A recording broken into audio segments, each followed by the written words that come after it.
Hello,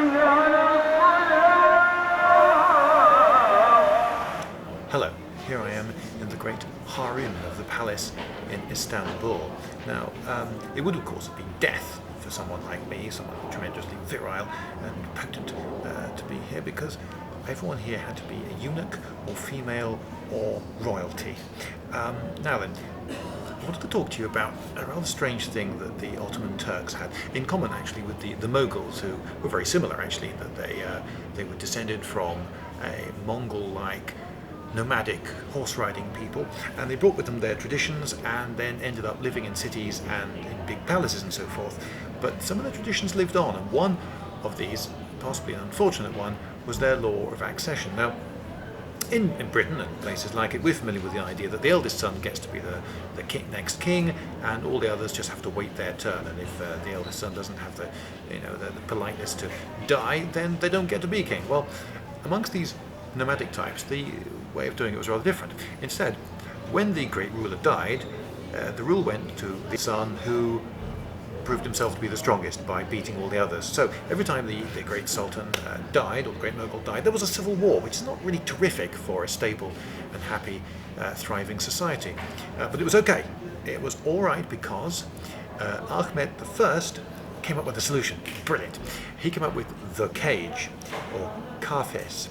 The idea was that you stick all your sons in the cage, and then you pick out one. He's going to be the next sultan, and all the others stay in the cage until the eldest dies, in which case you then pick out the next, and it doesn't have to be a civil war. There were drawbacks to this, though. For safety and security reasons, you understand, all the servants in the cage had to be deaf mutes.